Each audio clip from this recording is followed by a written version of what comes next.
Neemias capítulo 2. Assim diz a palavra do Senhor. No mês de Nisan, no ano 20º do rei Artaxerxes, uma vez posto o vinho diante dele, eu o tomei para oferecer e lhe dei. Ora, eu nunca antes estivera triste diante do rei. O rei me disse: por que está triste o teu rosto? Se não estás doente, tem de ser tristeza de coração. Então, tive um medo descontrolável, tive um medo sobremaneira, tremi sobremaneira. E lhe respondi: viva o rei para sempre. Como não me estaria triste o meu rosto, se a cidade onde estão os sepulcros de meus pais está assolada e tem as portas consumidas pelo fogo? Disse-me o rei: que me pedes agora? Então orei ao Deus dos céus e disse ao rei: Rei, se é do agrado do Senhor, e se o teu servo acha mercê em tua presença, peço-te que me envies ajudar a cidade dos sepulcros dos meus pais, para que eu a reedifique, a restaure, a reconstrua. Então o rei, a rainha assentada junto dele, me disse: quanto durará a tua ausência? Quando voltarás? Aprove ao rei enviar-me e marquei certo prazo. E ainda disse ao rei: se ao rei parece bem, deixe-me cartas para os governadores além do Eufrates, para que me permitam passar e entrar em Judá, como também carta para Asaf, guarda das matas do rei, para que me dê madeira para as vigas das portas da cidadela do templo, para os muros da cidade e para a casa em que deverei alojar-me. E o rei me deu, porque a boa mão do Senhor estava comigo, louvado seja Deus. Então fui aos governadores da além do Eufrates, lhes entreguei as cartas do rei. Ora, o rei tinha enviado comigo oficiais do exército e cavaleiros. Disto ficaram sabendo Sanbalat, o horonita, e Tobias, o servo amonita. E muito lhes desagradou que alguém viesse a procurar bem dos filhos de Israel. Então disseram: disponhamos, edifiquemo-nos e fortaleçam as mãos para a boa obra. Sambalá, porém, o horonita, Tobias, o servo amonita, e Gesem, o arábio, quando souberam desta palavra, zombaram de nós e nos desprezaram e nos disseram: que é isso que estão fazendo? Quereis rebelar-vos contra o rei? Então lhes respondi: o Deus dos céus é quem nos dará sucesso. O Deus dos céus é quem nos dará êxito. Nós, seus servos, nos disporemos à reedificação. Vós, todavia, não tendes parte, nem direito, nem memorial em Jerusalém. Neemias 3. E levantou-se Eliacibe, o sumo sacerdote, com seus irmãos e os sacerdotes, e edificaram a porta do gado, a qual consagraram e levantaram as suas portas, e até a torre de Meá consagraram, e até a torre de Ananel, e junto a ele edificaram os homens de Jericó. Também ao seu lado edificou Zacur, filho de Inri, e a porta do peixe edificaram os filhos de Senaá, a qual madeiraram e levantaram as suas portas com as suas fechaduras e os seus ferrolhos. E ao seu lado reparou Meremote, filho de Urias, o filho de Cós.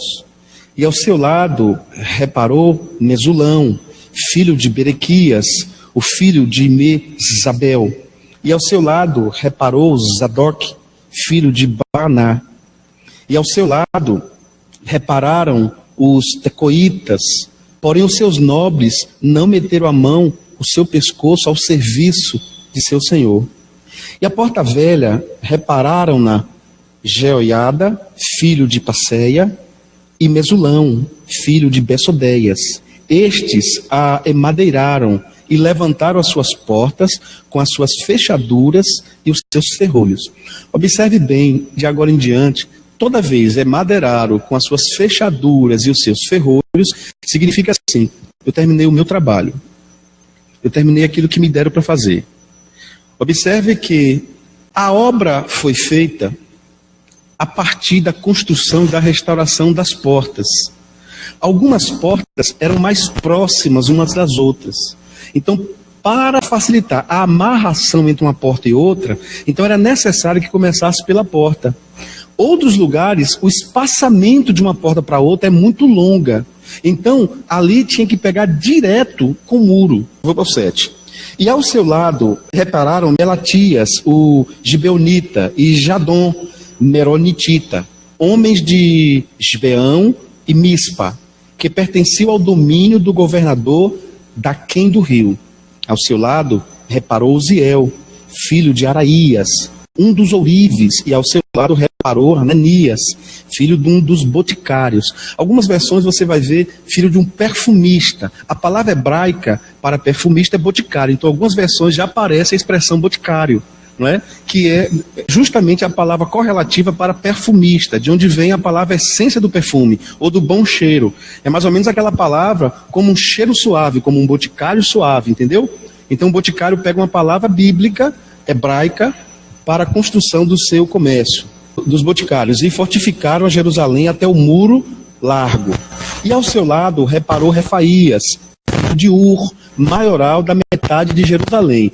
Bom, algumas versões no lugar de maioral aparece líderes, aparece prefeito, ou pode aparecer também, que é muito raro, governador. É raríssimo. Quando você vai em alguns lugares da Europa, você tem bairros e províncias que eles chamam de cantões. Esses cantões, eles têm prefeitos. O que nós temos aqui, por exemplo, líderes de bairros, prefeitos de cidades. Então, nesse contexto aí, nós temos prefeitos, aqueles que são líderes de uma região. Ele é um prefeito menor. Lá na frente, nós vamos ver um prefeito maior. É como se Jerusalém tivesse sitiada e administrativamente fosse bem governada nesse sentido, tá bom? 10.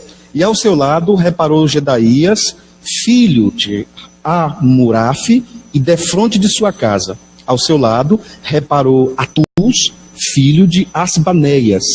A outra porção reparou Milquias, filho de Arim, e Assub. Você vai ver alguns biblistas, quando nós vimos a palavra Asbaneias, você vai ver alguns chamando de Ra-Sibaneias. Quando você vê Anani, você vai ver alguns chamando de Hanani. Porque há uma controvérsia que alguns biblistas e hebraístas, eles acham que sempre que aparece o H na construção hebraica, que eles estão falando com som de R. Outros já acham que é uma construção de H mesmo. Então, se você ouvir uma pessoa falar Hanani ou Anani, não estranhe, é por causa dessa diferença na cabeça de alguns estudiosos. Verso 11. A outra porção reparou Milquias, filho de Arim, e Assub, filho de Paate-Moabe, como também a torre dos forros. E ao seu lado reparou Salum, filho de Aloés, maioral ou prefeito da outra meia parte de Jerusalém, ele e sua filha. Então nós temos um prefeito de um lado, um prefeito do outro, um líder de um lado, um líder do outro. Já estava essa divisão de governança, de administração. Verso 13. A porta do vale reparou Anum e os moradores de Zanoá. Estes a edificaram e lhe levantaram as portas com as suas fechaduras e os seus ferrolhos, como também até a porta do monturo. Nós falamos que a porta do monturo é a porta que dava para o lixo. Então, eles estão reparando aqui com uma distância considerável para a porta do lixo. 14. E a porta do lixo, ou do monturo, reparou Malquias, filho de Recabe, maioral do distrito de Bet a Querem. Este a edificou e lhe levantou as portas com as suas fechaduras e os seus ferrolhos. Preste atenção que há um fechamento de ciclos. Em cada etapa, o ciclo é fechado. 15. A porta da fonte reparou a Salum, filho de Col-Rose, maioral do distrito de Mispa. Este a edificou e a cobriu e levantou as suas portas com as suas fechaduras e os seus ferrolhos, como também o muro do viveiro de Sela ao pé do jardim do rei, mesmo até os degraus que descem da cidade de Davi. Então, quando se tratou da parte do rei, eles adiantaram um pouquinho o trabalho. 16. Depois dele, edificou Neemias, filho de Asbuque, maioral da metade de Bet-Sur, até defronte dos sepulcros de Davi, e até ao viveiro artificial, e até a casa dos varões. Depois dele, repararam os levitas. Detalhe, irmãos, não é muito comum nós falarmos assim, que os levitas são aqueles que tocam e que cantam. É muito comum na igreja a gente falar isso. Mas a tribo de Levi, ela é uma tribo de serviço, de servos, que também serviu no tabernáculo através da música. Mas nós não podemos achar que levita é só aquele que toca ou que canta.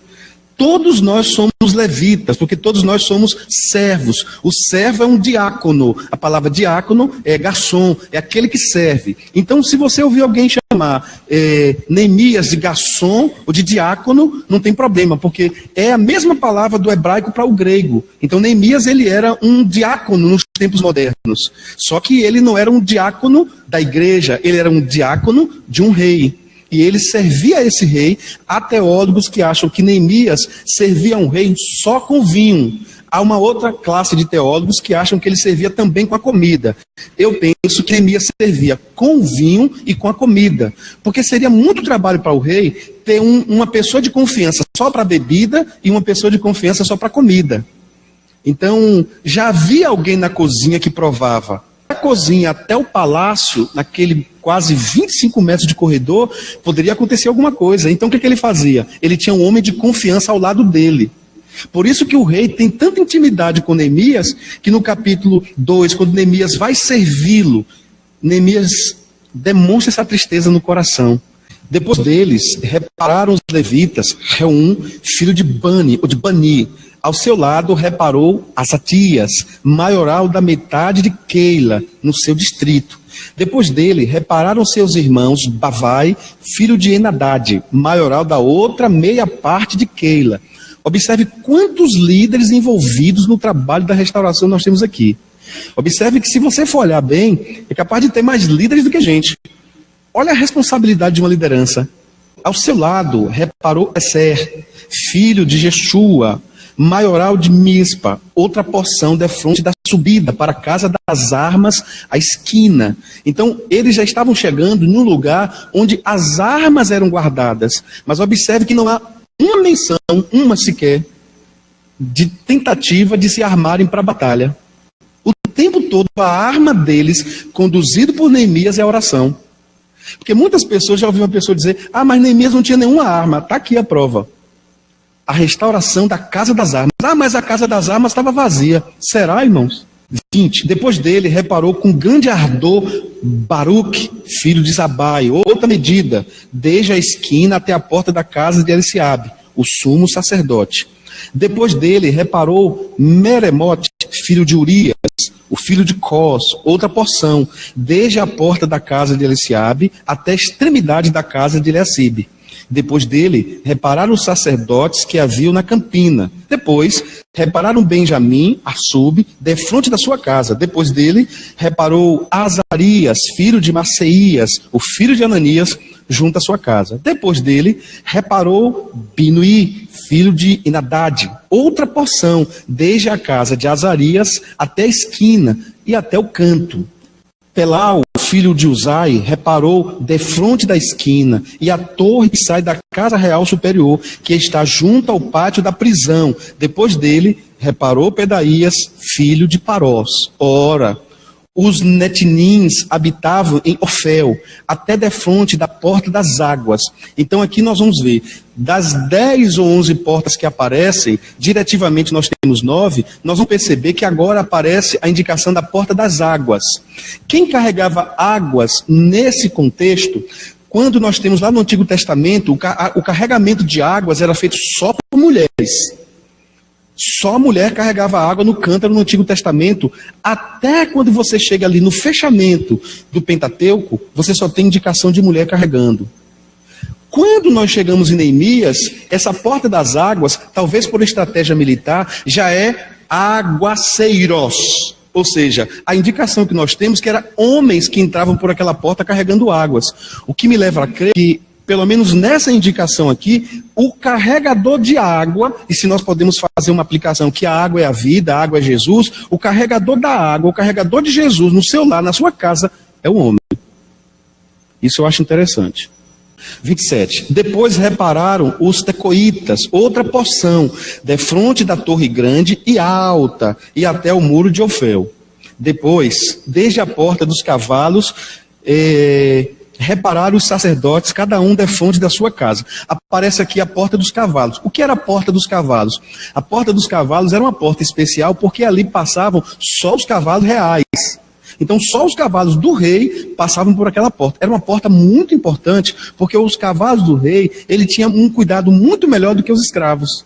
Então essa porta tinha que ser restaurada na mesma proporção das outras, mas a ênfase é feita, é posta. A porta dos cavalos. É como se alguém estivesse trabalhando e dissesse assim, olha, se cuidado com esse carro.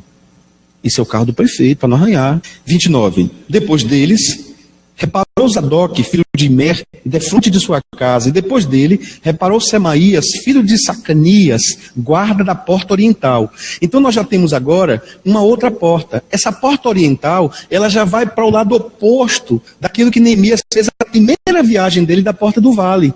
O que significa que o trabalho de Neemias não foi um trabalho contido, não foi um trabalho parcial. Neemias estava envolvido numa obra completa. 30.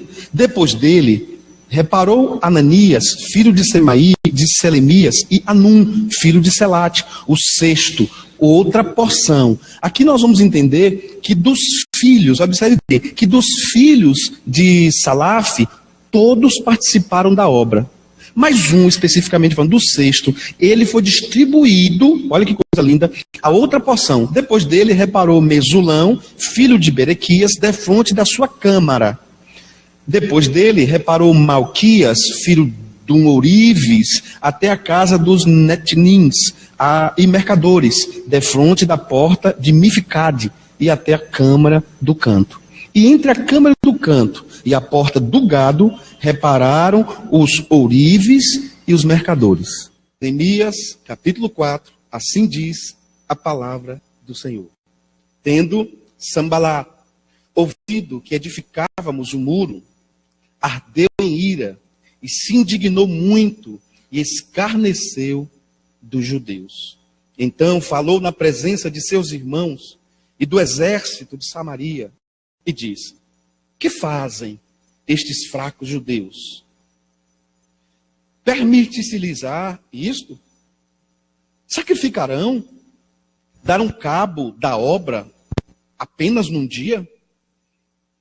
Renascerão acaso dos montões de pó as pedras que foram queimadas e derrubadas? Estava com ele Tobias, o amonita, e disse, ainda que edifiquem, vindo uma raposa, derrubará o seu muro de pedra. Ouve, ó nosso Deus, pois estamos sendo desprezados. Caia o seu opróbrio sobre a sua cabeça, e faze que seja um despojo numa terra de cativeiro. Não lhes encubras a iniquidade, e não se risque diante de ti o seu pecado, pois te provocaram a ira na presença dos que edificavam. Assim edificamos o muro, e todo o muro se fechou até a metade da sua. Mas ouvindo Sambalar,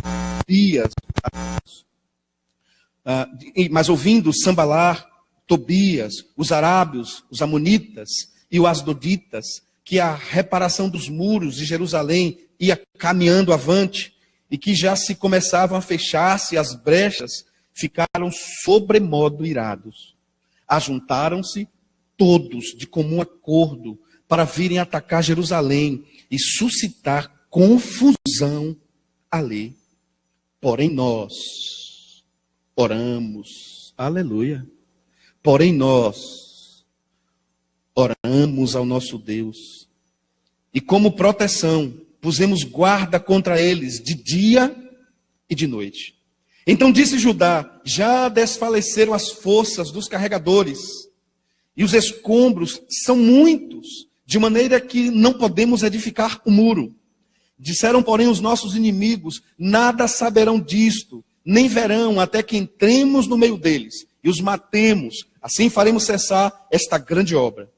Quando os judeus que habitavam na vizinhança deles 10 vezes nos disseram: de todos os lugares onde moram, subirão contra nós. Então pus o povo por famílias, nos lugares baixos e abertos, por detrás do muro, com as suas espadas, com as suas lanças e com seus arcos.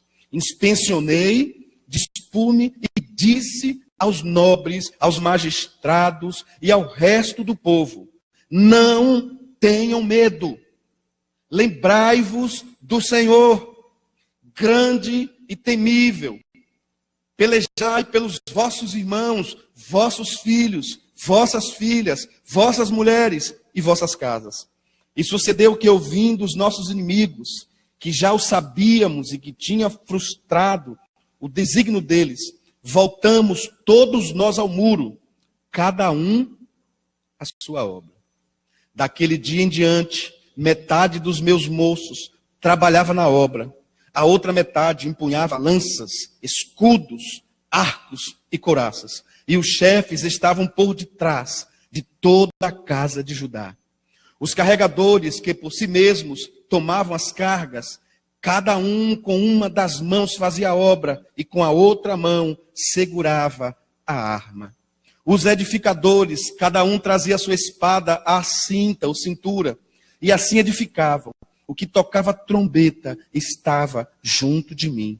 Disse eu aos nobres, aos magistrados e ao restante de todo o povo: grande, extensa é esta obra, e nós estamos muito separados, muito longe uns dos outros, no lugar em que ouvirdes o som da trombeta.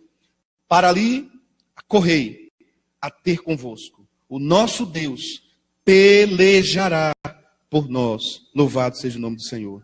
Assim trabalhávamos na obra. Metade empunhava as lanças desde o raiar do dia até ao sair das estrelas. Também neste mesmo tempo, disse eu ao povo: cada um com seu moço, fique em Jerusalém, para que de noite nos sirvam de guarda e de dia trabalhemos.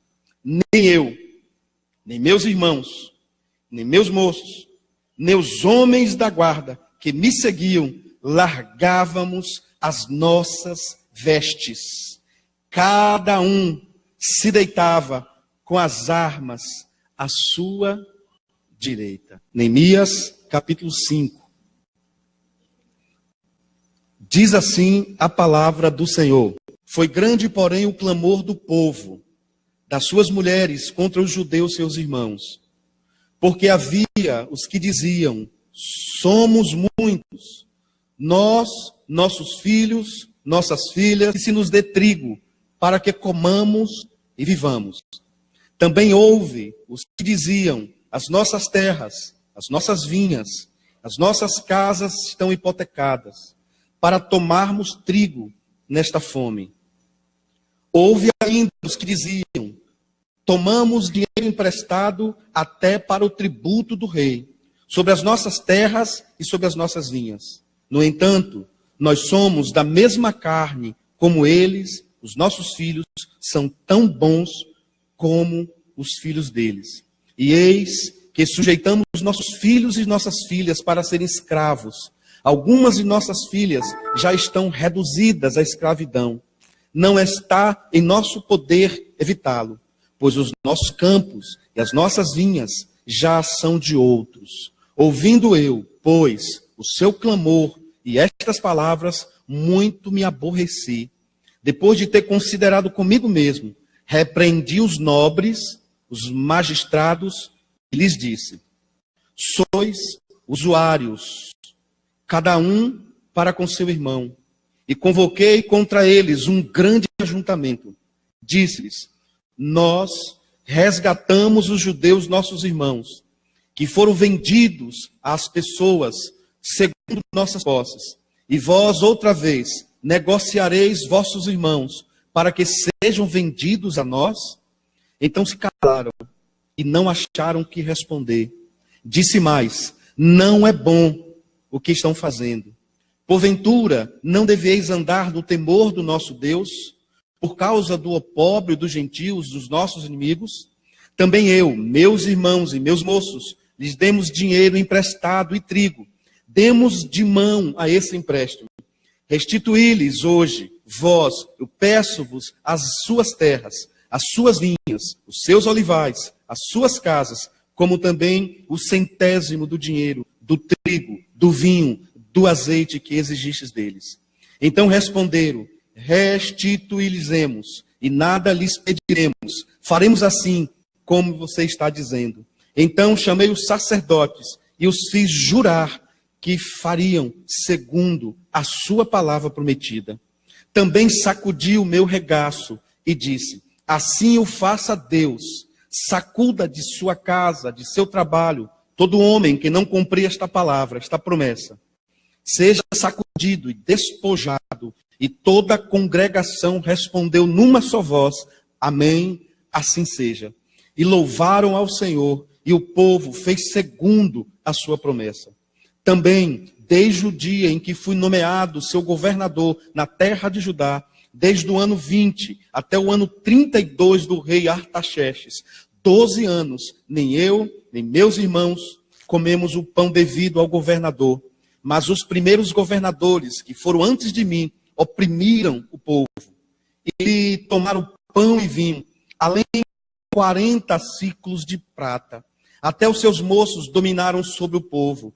Porém, eu assim não fiz, por causa do temor de Deus. Antes, na obra deste muro, eu fiz reparação, e terra nenhuma compramos. E todos os meus moços se ajuntaram ali para trabalhar na obra. Também 150 homens dos judeus, dos magistrados, os que vinham a nós, dentre as pessoas que estavam ao nosso redor, eram meus hóspedes. O que se preparava para cada dia era um boi e 6 ovelhas escolhidas. Também à minha custa eram preparadas aves, e de 10 em 10 dias, muito vinho de todas as espécies, nem por isso exigiu pão devido ao governador, porquanto a servidão deste povo era grande. Lembra-te de mim, para meu bem, ó Deus, e de tudo quanto fiz a este povo.